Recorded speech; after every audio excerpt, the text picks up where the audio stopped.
What's up? So the secret buff for Boombox's E is that it now counts as an obstacle for line of sight checks.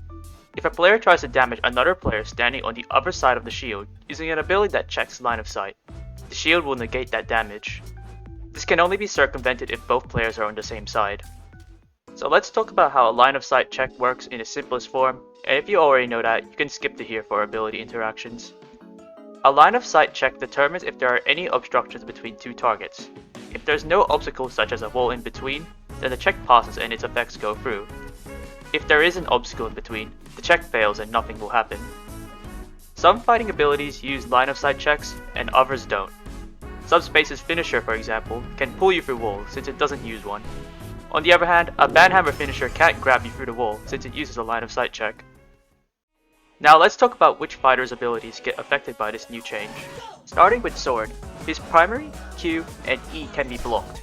If you try to lunge someone standing right behind the shield, it will appear to grab them, but they will rubber band and nothing will happen. It will still work fine if they're standing a bit away from the shield though. For Skateboard, his primary, both secondaries, and his board E can be blocked. Also, weird fact, Offboard Q doesn't use a line of sight check, so you can use this to hit people behind walls.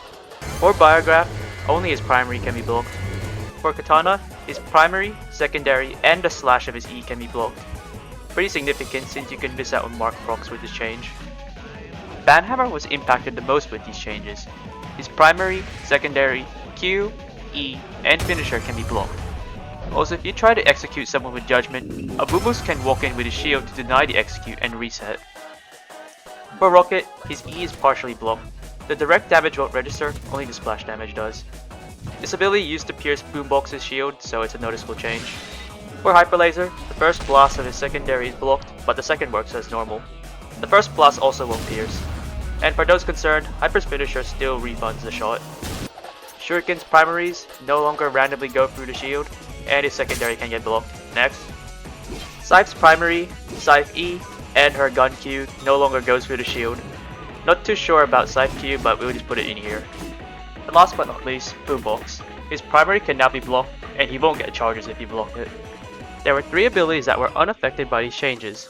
Sword and Slingshot secondary will still function as normal. Scythe's gun ult will still damage fighters through the shield, but not the shield itself. So, final thoughts. I'm not sure how these changes will play out in a real match, but it's worth thinking about. This change will affect slow fighters more, such as Katana, Banhammer, and Scythe, as they don't have many options to get behind the shield. Is this concerning? Who knows, but it's worth putting in lots of time to test it out before judging. For you Boombox players or teammates of Boombox, you might want to try this experimenting with this interaction in your games. And that's about it. Thanks for watching, and thanks to everyone who helped me out with the video. Also, thanks for 1,000 subscribers.